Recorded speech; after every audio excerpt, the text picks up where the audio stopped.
Hey guys, I want to talk about a subject that is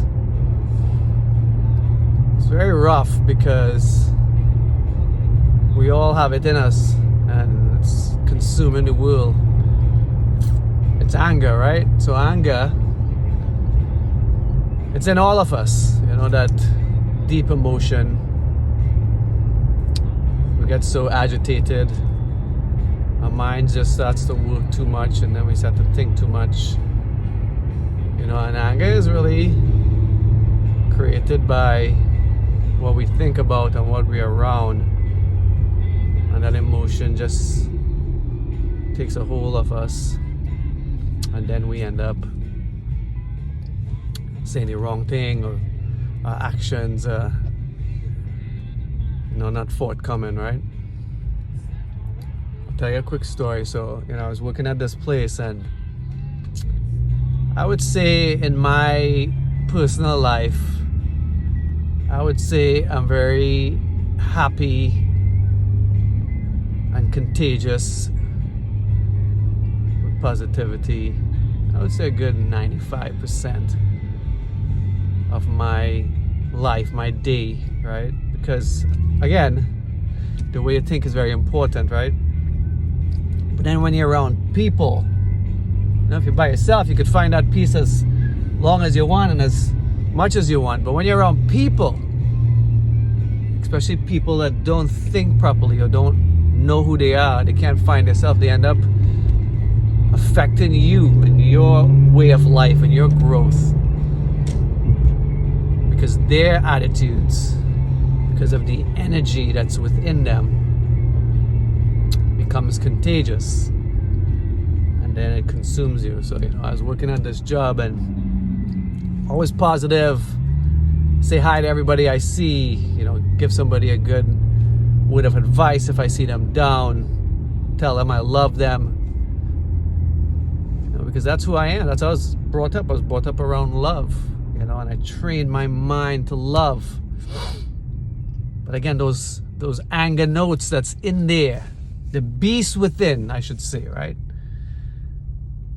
And also that beast within me, I would say it's because I was around it with my dad growing up and family members growing up, and just people in general growing up watching the news. So, it becomes part of your DNA from just being around it as you age.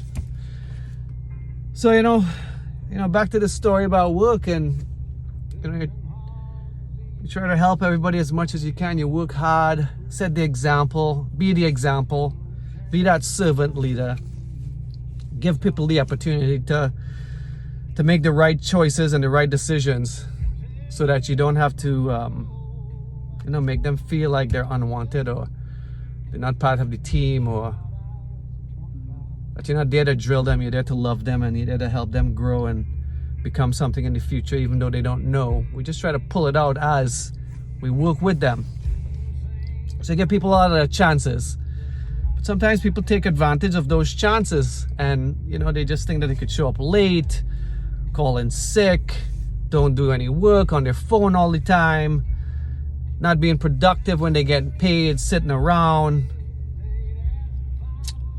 And unfortunately, that's when, like the world, you have to put rules in, because we're animals, we're savages, right?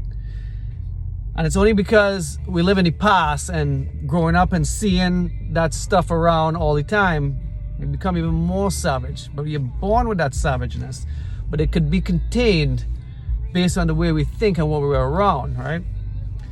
Todd Mullins said one time that it stuck with me. One of his quotes that stuck with me for so many years is, you're the average of the 5 people that you're closest with, right? So whoever you're around, or just take you're not around people, or if it's just your immediate family, but you're around the TV and the video games all the time and the shows, if you're the average of the things you see and the people that you're around, then what are you around and what are you looking at and who you're hanging out with? So that builds you up, and that gets you ready for the world, to interact with people as you grow up, being around those traits, and then you bleed that out into the world, right? So back to the story with the kid, right? So, you know, the young kid, the world wasn't very good to him, but, you know, I still wanted to give him the opportunity to feel love, and to show him love. But, you know, he started putting these boundaries up. You know, no smoking, no breaks, keep your phone away, do your trainings. Because it's just part of the job, and you want everybody to make the right choice to do their jobs. But human nature is sometimes, well, a lot these days and these times is, if nobody's looking and I could get away with it, let me just get away with it. Or if I could get away with it, let me just get away with it. Until somebody says something, right?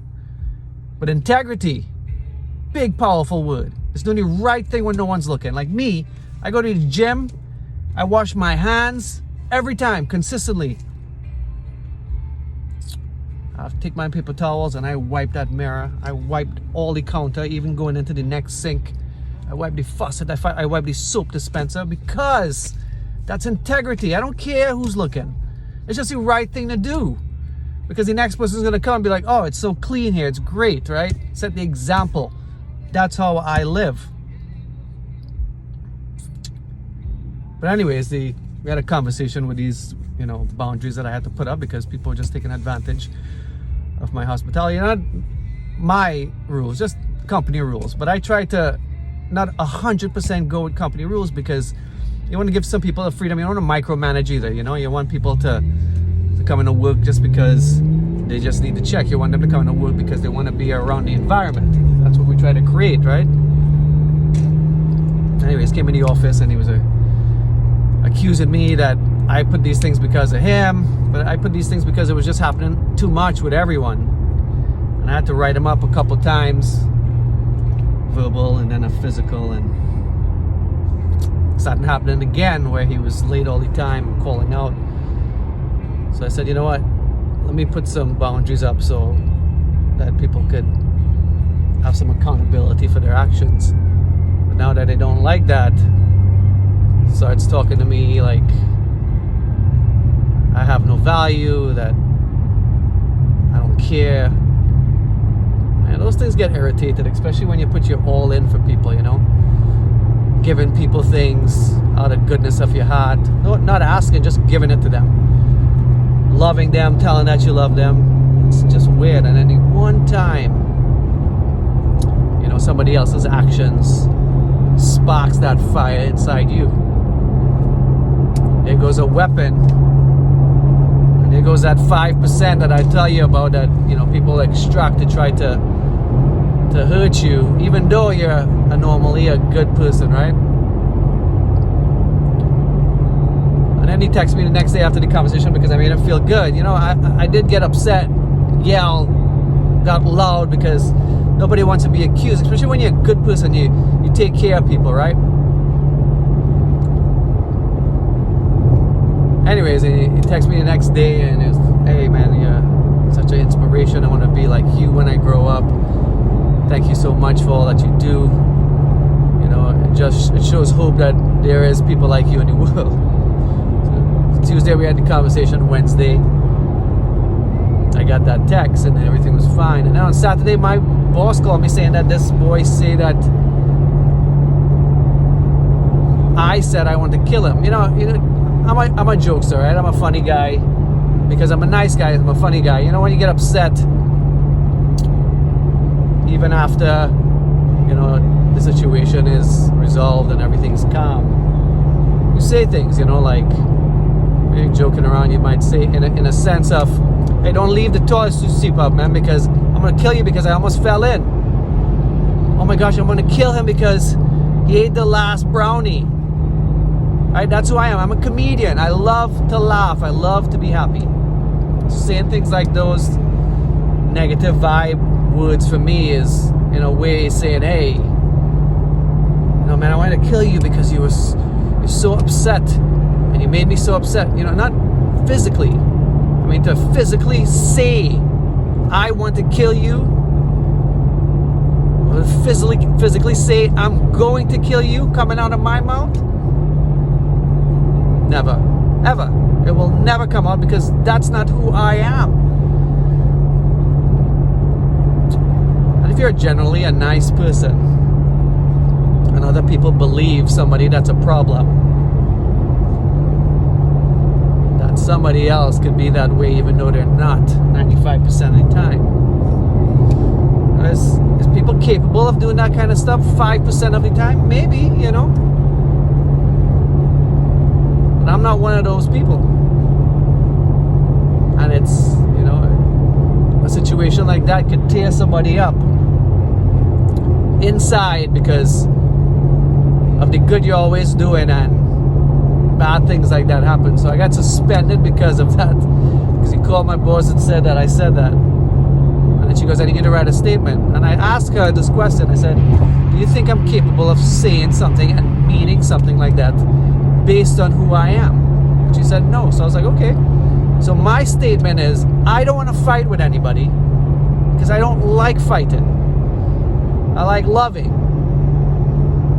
And if the company feels or thinks, based on the impact that I've done within 6 months of working there, you could believe that I would say something like that to mean it, then that's up to you guys. But I don't feel like I have to write a statement, because just the way I work and my actions should add value to you to make you trust me.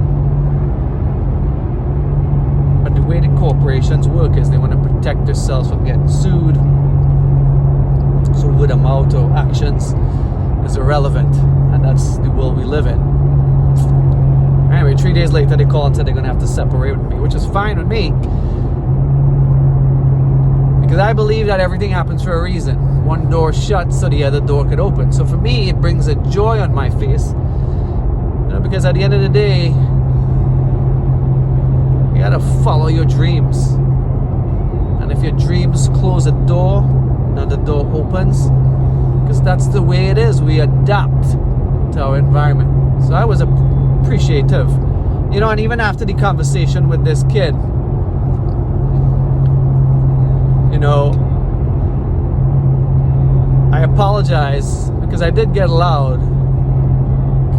Not loud because I wanted to kill anybody or to hurt anybody, but loud and upset because the audacity of people's words to think good people want to hurt them with good actions because they're trying to hide their own actions by putting blame on somebody else.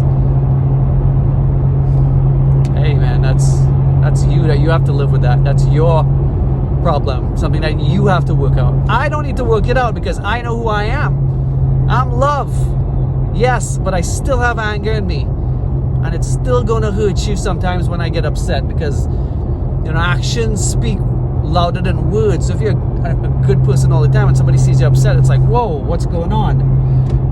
But again, cause and effect. If you don't realize that as a human being, what's causing that person to get angry, and why is it affecting me and it's affecting him?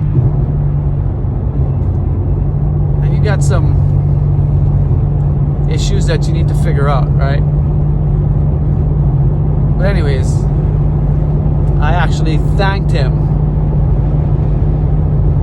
for the conversation, and I said to him, I don't know why it happened, but I'm grateful for the situation. This is before, you know, the whole boss calling and suspension and termination thing, right? The first time I've ever been terminated. And I said to him, I said, I don't know why it happened, but it happened for a reason. I'm going to use the situation as gratitude and build myself a little bit stronger from the situation,